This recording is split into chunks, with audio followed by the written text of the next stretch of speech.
જેના કારણે તમારે આજે પોલીસ સ્ટેશનમાં આવવું પડ્યું છે? 20 તારીખના રોજ સગાઈ ગામના કવિતાબેન જયંતિભાઈને ફોરેસ્ટ વિભાગના અધિકારીઓ દ્વારા ત્યાં સપાટાથી ગળદાપાટુનો માર મારવામાં આવ્યો હતો અને ત્યાં કોઈ પ્લાન્ટેશન પણ નથી. એ પોતાની ગાયો ત્યાં ચરણ કરતા હતા, તેવામાં માર મારીને પછી એ લોકો વધારે ઈજા થયેલી, જેના કારણે દુખાવાના કારણે એમને sub district general hospital Dediapada ખાતે એડમિટ કરવામાં આવ્યા હતા. અમારે આજે એટલા માટે આવવું પડ્યું છે કે 24 કલાકથી વધારે સમય થયો છે. બેને પોતાને નિવેદન આપ્યું છે, પોતાને ચલાતું નથી અને જે સપાટા પડ્યા છે તે પણ આખા એ પડી ગયા છે. ત્યારે છતાં પોલીસ તંત્ર આજે નિંદ્રાધીનમાં છે. તો શું પોલીસ આવી રીતના બેન મરી જાય એની રાહ જોઈને બેઠા છે કે શું, કે અમારી આવવાની રાહ જોતા હતા? એ અમને સમજાતું નથી.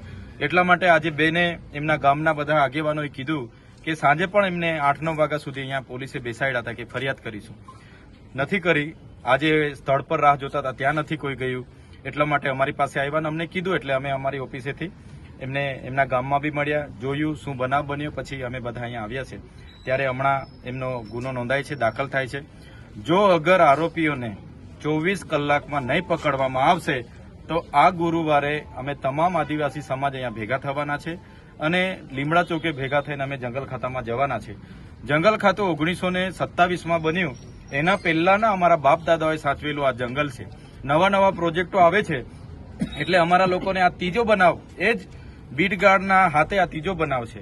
અવારનવાર જે તેને ફોરેસ્ટ ખાતા લોકો મારે છે, અખતરાઓ કરે છે કે આદિવાસીઓને આવનારા દિવસોમાં જમીનો કોરિડોરમાં જવાની છે, માલસામોટ હિલ સ્ટેશનના પ્રોજેક્ટમાં જવાની છે.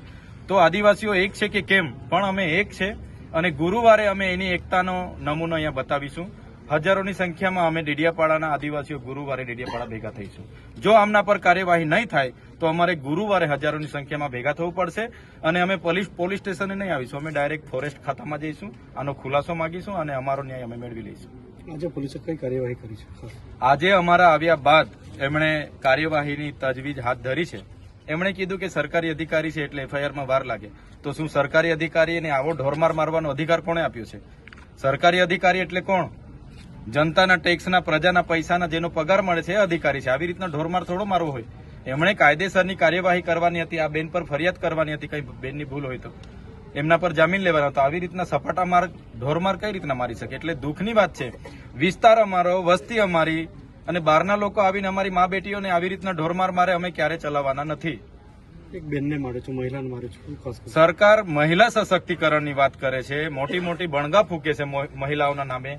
આજે મહિલાઓને એમના અધિકારી, ઉપલા અધિકારીની સૂચનાથી ઢોરમાર મારે છે, દવાખાનામાં એડમિટ છે, એમની દશા આજે દયનીય છે, છતાં એમનું પ્રશાસન ફરિયાદ નથી લેતું. કેમ નથી લેતું? આમ તારે તો રાતે એફઆઈઆર કરે. એટલા માટે અમને દુઃખ સાથે કહેવું પડ્યું છે કે ઉચ્ચ અધિકારીઓના વહાલા દવલાની નીતિને કારણે આજે અમારા આદિવાસી લોકો પીસાઈ રહ્યા છે. પણ આવનાર દિવસોમાં અમે એક થઈશું. 24 કલાક આપીએ છીએ. જો આ ફોરેસ્ટ અધિકારીઓને પોલીસ ખાતું નહીં પકડે, 24 કલાક આપીએ છીએ. એના પછીના ગુરુવારે એટલે કે પરમ દિવસે અમે હજારોની સંખ્યામાં લીમડા ચોકે જ ભેગા થઈશું અને ફોરેસ્ટ ડિપાર્ટમેન્ટમાં જઈશું, એનો ન્યાય માગીશું અમે.